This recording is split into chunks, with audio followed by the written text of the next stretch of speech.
I told you we'd be back. And ye shall know the truth, and the truth shall make you free. It's Joey Hudson. I wanted to name it the Joey Hudson bill, but, they don't allow you to put names on bills. But I wanted to call it the Joey Hudson bill because I know that one's been near and dear to you for a number of years. That's how it's done. Let your voice be heard. And the truth shall set you free. Here's Joey Hudson.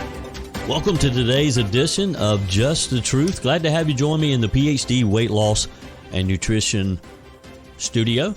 To lose the weight for the last time, visit myphdweightloss.com.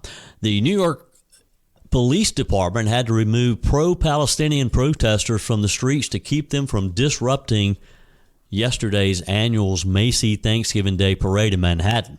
Some of the protesters had literally glued their hands to the streets in an effort to make it harder for police to remove them. And then, of course, they cried police brutality when the police officers still removed them from the parade route and in some cases ripping the skin from their hands because of the glue. We'll give you the details of that in just a moment. The CDC is concerned that just 14% of U.S. adults have received one of the new COVID-19 vaccine shots, which became available earlier in the fall. The reason? Surveys show people have concerns about side effects and the lack of clinical data. According to a new June Federal Bureau of Prisons memo that was obtained by the Heritage Foundation's Oversight project, taxpayers, you and me, are paying for transgender inmates in the U.S. prisons to transition to another gender if a medical assessment deems it necessary. By the way, too, while we're talking about the transgender movement, Pope Francis hosted a group of transgender women, many of whom are sex workers or migrants from Latin America, to a Vatican luncheon for the Catholic Church's World Day of Poor just this past week. Details on that in just a moment. And the Biden-Harris re-election campaign shared a handy guide for responding to crazy MAGA nonsense. This was intended for supporters heading into yesterday's Thanksgiving dinners where many of us come together with family members. Maybe you haven't seen some of those family members for a while. This is for information to have you ready for your Trump-supporting family members. In other words, if over your Thanksgiving dinner yesterday, one of your left-leaning relatives seemed to be more informed with quick responses favoring their support of Joe Biden, and critical of Donald Trump, they may have been relying on this, quote, handy guide. I'll tell you what the guide had in it in just a minute. And today is Black Friday. Do you know what it is? Do you know why it's called Black Friday? We associate it with the day of shopping that kicked off the holiday season and with some of the best deals of the year. But why is it called Black Friday, and how did it get started? I'll share that history with you in just a moment, too. 864-477-JOEY, 864-477-5639 is how you can join today's conversation. You can leave a voice message. You can also send me a quick text message. And, of course, your emails are always welcome at joey@joeyhudson.com. Hope you had a wonderful Thanksgiving with your family yesterday. Did you watch the Macy's Day Parade? Is that part of your Thanksgiving tradition? Personally, I did not. Have not watched it in a few years now. But if you want to, that's okay. That's your choice. As expected yesterday, though, groups of pro-Palestinian protesters disrupted the Macy's Thanksgiving Day Parade, which is in New York City, of course, has been for many, many years now, with some of the protesters chanting and singing, "Palestine will be free," while others, and are you ready for this, literally glued themselves to the street along the parade route. They glued their hands to the street so that I guess they thought that police would not be able to remove them. One group of protesters took the parade route. This was in mid-Manhattan, right near where the NBC broadcast booth was. They unfurled a banner reading, "Liberation for Palestine and Planet." They called for an end to fossil fuels while supporting Palestinians in Gaza. Now, what do these two issues have in common?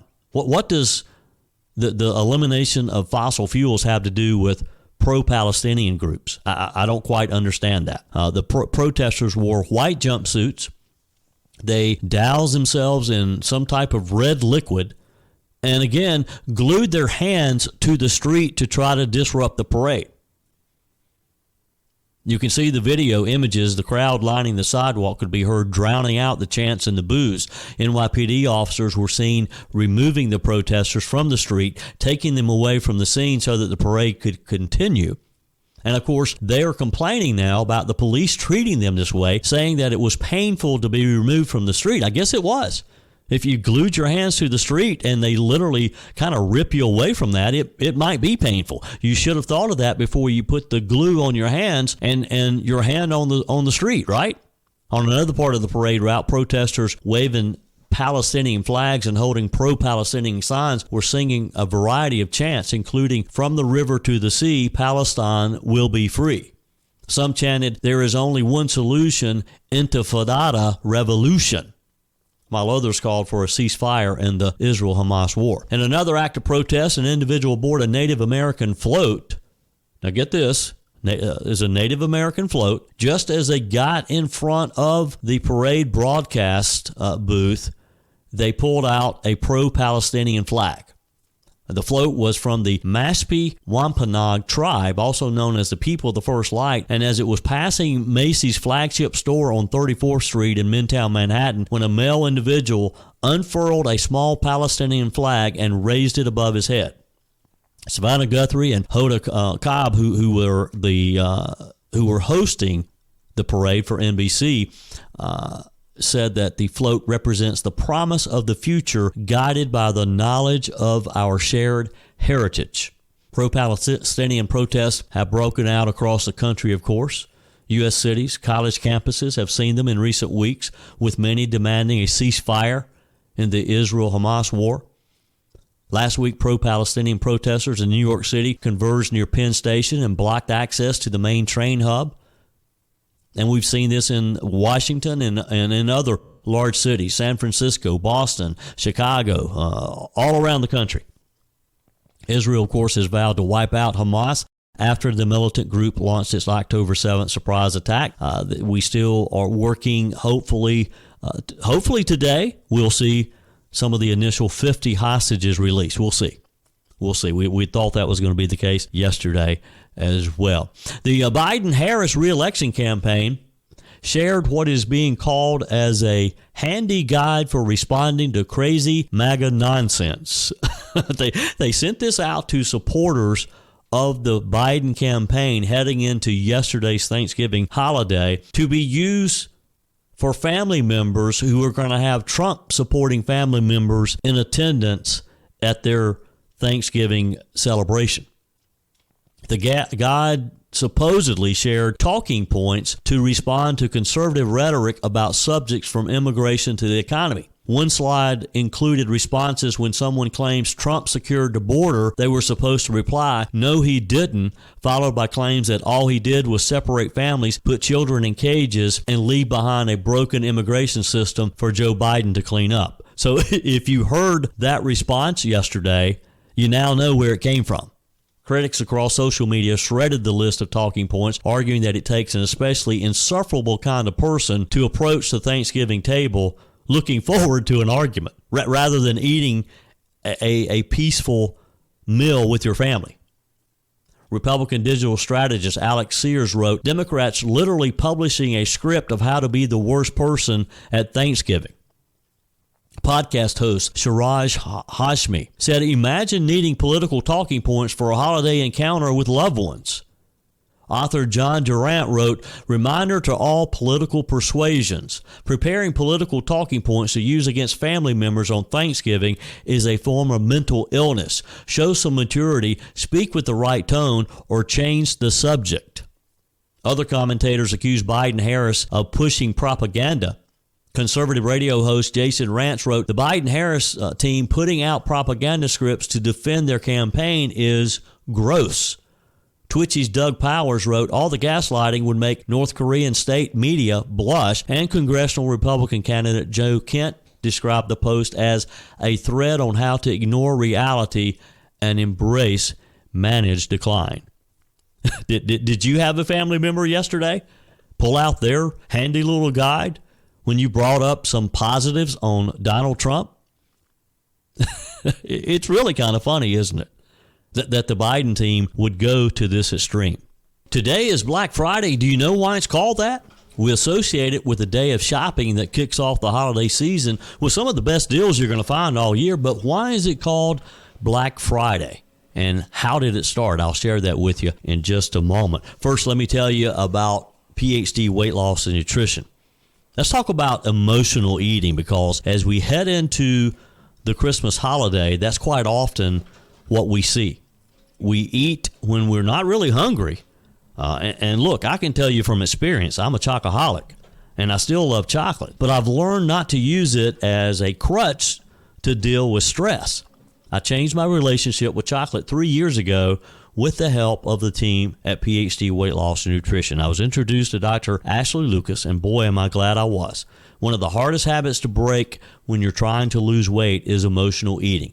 You may get off of a tough phone call, or maybe something's going, you're having a tough time at your job, or you're at a boring meeting at work and head right to the vending machine. Not because you're hungry, but because you're emotionally charged. PhD Weight Loss and Nutrition taught me that I can't just give up the afternoon chocolate fix, but I needed to find something to replace it. Otherwise, I was going to go back to my old habits. I was able to lose 30 pounds within just a few months, and because of what I learned about my relationship with food, what to eat, when to eat, and how to eat, because the whole program is based on the science of nutrition, I've been able to maintain that 30-pound weight loss for over 3 years now. You can too. And I know what you're going to say. Well, I'm not going to start a program before Christmas. Well, wrong answer. You need to get started right now. And by Christmas, you can have already lost 10 pounds or so and start the new year off right. Call PhD Weight Loss and Nutrition today. Set up your initial appointment, 864-252-4925. You can also visit them online at myphdweightloss.com. Make that call, 864-252-4925, and by Christmas, in just a few weeks, you can have already started a great year of getting healthy, losing that weight, feeling better, being able to focus, being able to do things you haven't been able to do in a long, long time. Find them online at myphdweightloss.com. PhD Weight Loss and Nutrition, the official partner of the Clemson Tigers. So do you know the history behind Black Friday?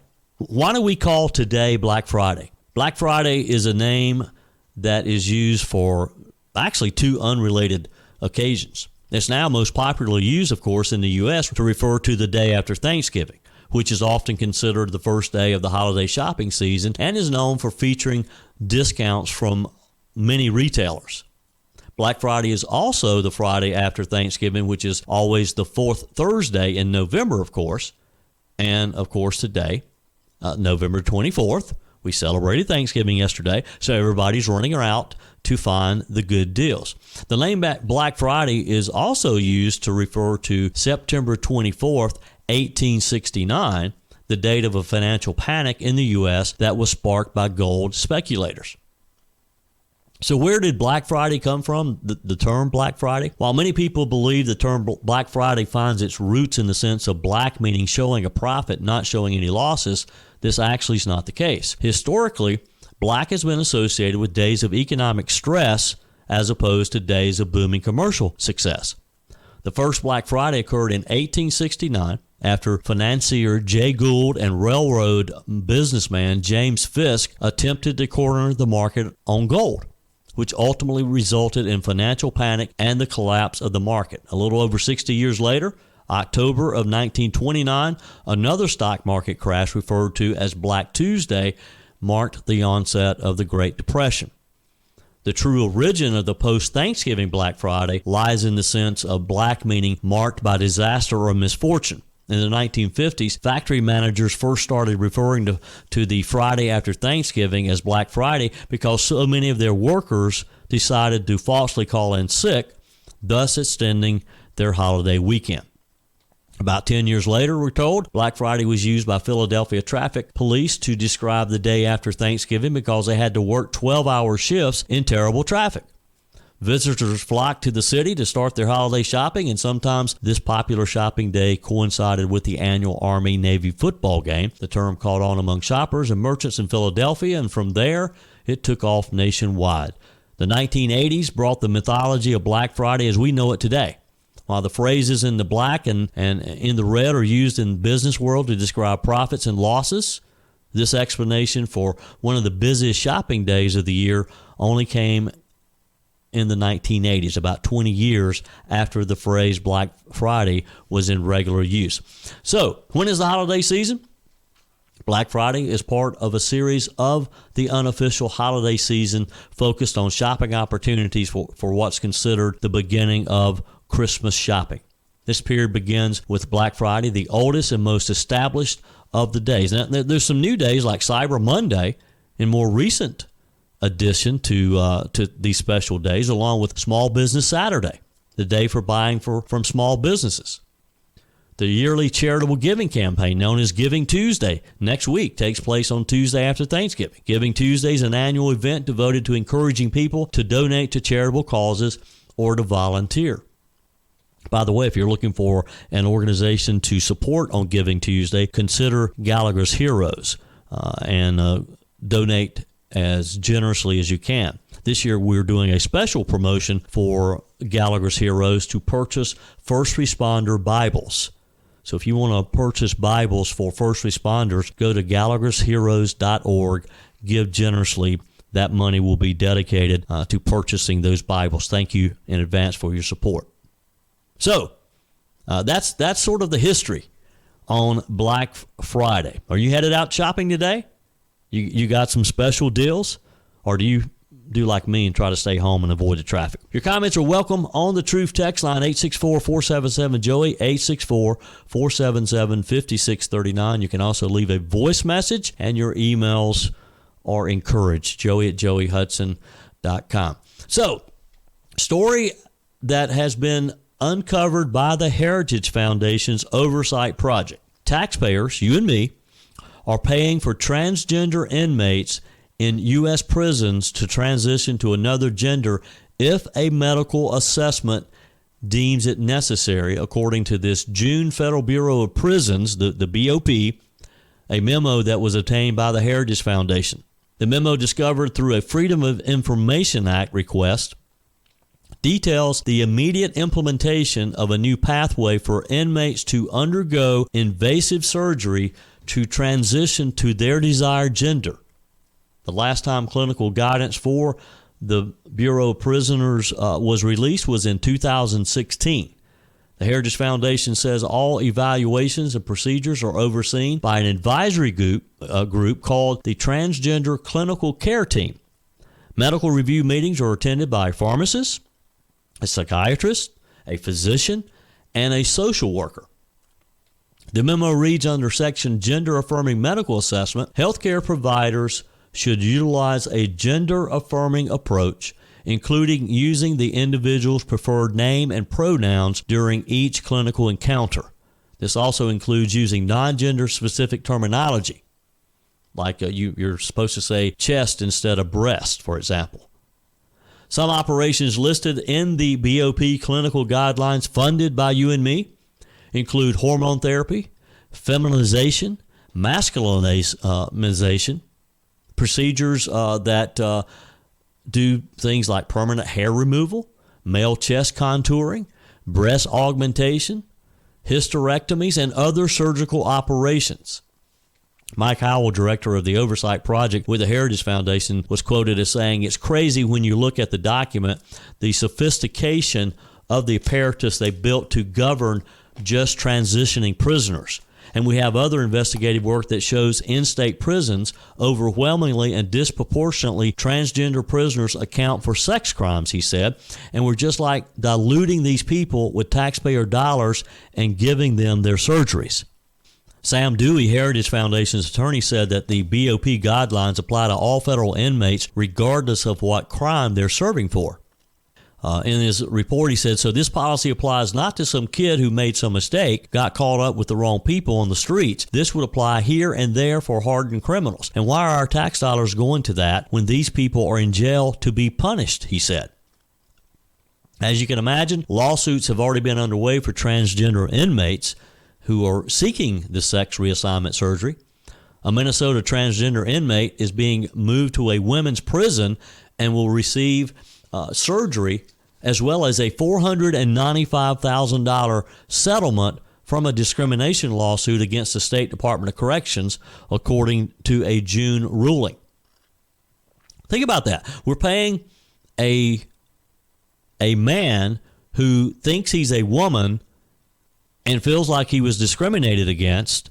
So we're going to send him over to a women's prison. We're going to give him the surgery he wants. Plus, we're going to pay him $495,000. The American Civil Liberties Union filed a lawsuit in August against the Indiana Department of Corrections on behalf of a transgender inmate, Jonathan Richardson, also known as Autumn Cordellion, who was convicted of strangling his 11-month-old stepdaughter to death back in 2001. And we're going to pay for his surgery? By the way, speaking of the transgender movement, concerning information from the Catholic Church, Pope Francis hosted a group of transgender women, many of whom are sex workers or migrants from Latin America, to a Vatican luncheon for the Catholic Church's World Day of Poor. The Associated Press reporting that the pontiff and the transgender women have formed a close relationship since the Pope came to their aid during the COVID-19 pandemic when they were unable to work. The report says that they meet monthly for VIP visits with the Pope and receive medicine, money, and shampoo as needed. The AP reported that Andrea Paola said, before the church was closed to us, they didn't see us as normal people. They saw us as the devil. This Andrea, of course, is a transgender who has participated in these lunches.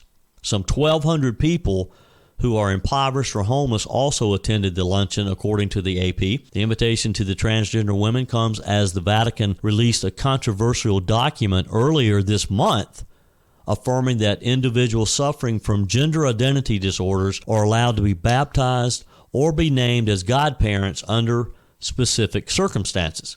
The document is an official response to a dubia submitted by Brazilian Bishop Giuseppe Negri of Santo Amaro seeking guidance on the issue from the Pope. It was propagated by the Vatican's Dicastery for the Doctrine of the Faith and signed by Pope Francis. In a somewhat ambiguous clarification, the guidance specifies that in order for individuals with gender identity afflictions to be baptized, it must not cause scandal or disorientation. I've got a feeling that in a lot of cases, it might be a bit of a scandal for a transgender to be baptized. This same stipulation applied to their eligibility, according to the AP, to act as godparents or witness marriages, according to the Vatican. Of course, the move was praised by LGBTQ advocates. The ruling's ambiguity is consistent with a variety of theological statements from the Vatican under Pope Francis.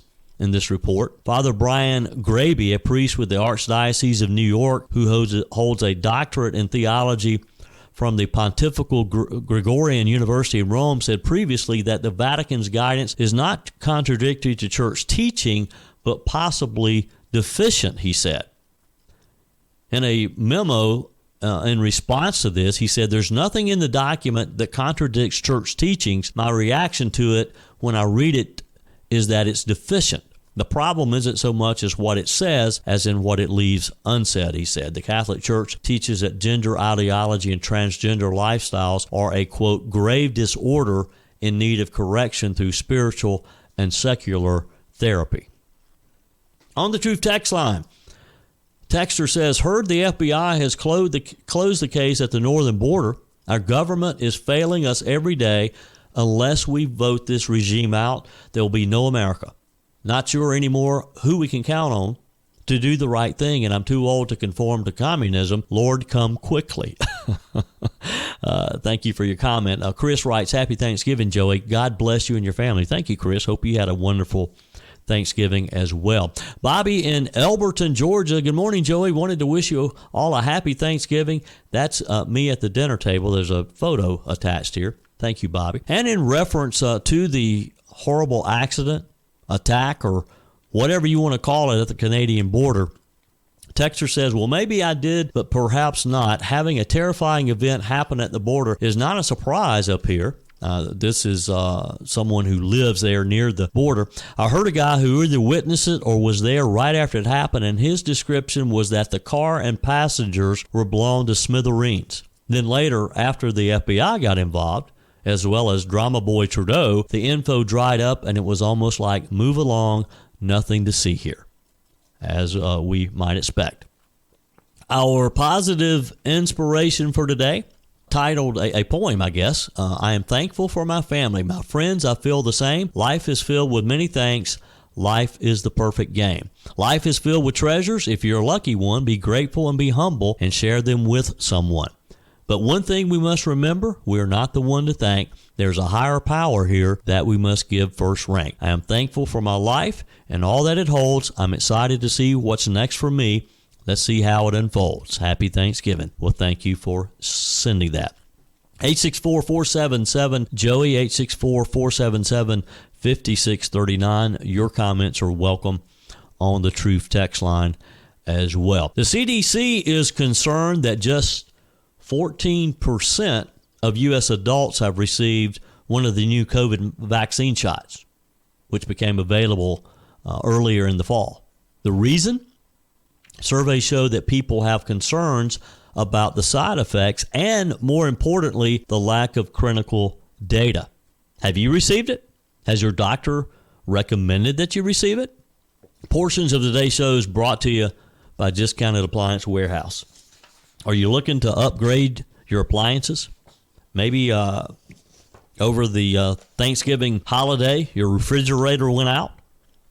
Are you tired of buying appliances from inexperienced salespeople who have no appliance knowledge? Well, when you shop with my friends at Discounted Appliance Warehouse, you're not going to get any of that. You can't afford to buy the wrong one. Appliances are expensive these days. That's why I recommend shopping at Discounted Appliance Warehouse. They have an A-plus Better Business Bureau, nearly perfect reviews on Google. The team at Discounted Appliance Warehouse has the knowledge that you need to have the confidence in your purchase. They'll show you around the warehouse where they have over 11,000 square feet slam-packed with about 1,500 appliances waiting for you. Quite often you can buy it today and use it today. Be sure and check out their new Overstock Appliance Center, too. It's in the market at the mill in Pickens there for some great clearance pricing. Discounted Appliance Warehouse. Find them online at dawpickens.com, dawpickens.com. So just 14% of adults in America have received one of the new COVID vaccine shots. This according to CDC data. And that is concerning to health officials. The uptake of the new COVID-19 vaccines is lower than ideal, the U.S. Centers for Disease Control and Prevention said in a statement just prior to Thanksgiving. They said COVID-19 vaccine uptake is lower than we'd like to see, and most people will be without the added protection that can reduce the severity of COVID-19. The CDC recommended that the vaccines be taken by nearly all Americans after the U.S. Food and Drug Administration authorized and approved them based largely on animal testing. The Epoch Times says, and get this, the CDC wants us to get it based on human testing results of only 50 people. So basically, they put this booster shot or this new COVID vaccine based on 50 people. That's why most people, or a lot of people, are choosing not to get this. The agency said this past week that the uptake was higher among white people than black people and Hispanic people, and was also higher among those with insurance than the uninsured. The CDC also said that it was working to, quote, remove barriers to vaccination, in part by working with community groups and trusted messengers like doctors to build vaccine confidence and awareness. I'm not sure how you build confidence on a vaccine that was tested on only 50 people and some animals. The CDC did say that some of the good news is that more elderly people are more likely to get the shot. And of course, this is the population, the age of people who are more likely to be hospitalized and die from COVID-19. CDC provided no data in its statement on vaccine effectiveness or the safety of the vaccine. A hyperlink to another part of the agency website said that the updated formulations save lives and prevent hospitalizations, but again, did not show any data to support this claim. The CDC's recommendations acknowledge that the advice was based on antibodies from a trial with Moderna's vaccine and animal testing with Pfizer's vaccine. While Novavax's vaccine is also available, only preclinical testing results have been made public.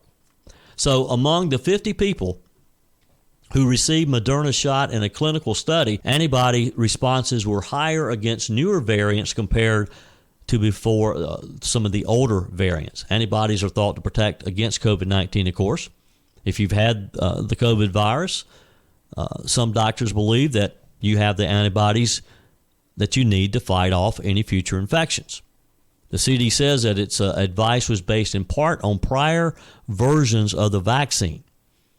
The agency said, based on 3 years of experience with these vaccines, we can expect the vaccines to increase protection and to save lives. The initial vaccines were replaced because they were performing increasingly worse against infection and severe illness. The version that replaced those available from the fall of 2022 until recently did not protect for very long against either of the new strains of the virus. The CDC has faced criticism, as you know, from some doctors and lawmakers for repeatedly making claims about vaccination without supporting data. Dr. Vinay Prasad, a frequent CDC critic, said in a recent video, they're not doing a good job and Americans know better than to participate in their annual COVID experiment because they don't have randomized data. He noted that many other countries have scaled back COVID-19 vaccine recommendations and called the CDC's current recommendation absolutely bonkers. Some critics have pointed to how surveys indicate public trust in the agency has fallen in recent years. Representative Kathy McMorris Rogers, she's a Republican from Washington State and chairwoman of the House Energy and Commerce Committee, and Representative Morgan Griffin from a Republican from Virginia, said that, quote, the CDC's public trust has been damaged as a result of its confusing messaging and other failures during the pandemic. This lack of trust could lead to complications as America heads into respiratory illness season. We look forward to hearing from Director Cohen about how the agency is applying lessons learned during the pandemic to its public guidance regarding common seasonal illnesses like influenza and RSV so that the American people are equipped to make the best decisions for themselves and their families. Has your doctor recommended that you get the vaccination? Are you going to get the vaccination? Love to get your feedback. You can text me your comments to the Truth text line. 864-477-JOEY, 864-477-5639. So that's it for today's edition of Just the Truth. Thanks for joining me in the PhD Weight Loss and Nutrition Studio. To lose weight for the last time, visit myphdweightloss.com. If you haven't joined our mailing list, visit my website, joeyhudson.com. Click on the Connect with Joey button so you can receive our emails and the most up-to-date news. Thanks for spending a few minutes of your Black Friday with me. Now you can head out shopping because you know how Black Friday originated. Keep your comments coming via the Truth text line, 864-477-5639, and keep your emails coming as well to Joey at joeyhudson.com. Hope you have a great weekend. We're back on Monday. Until then, just remember, God's still in control.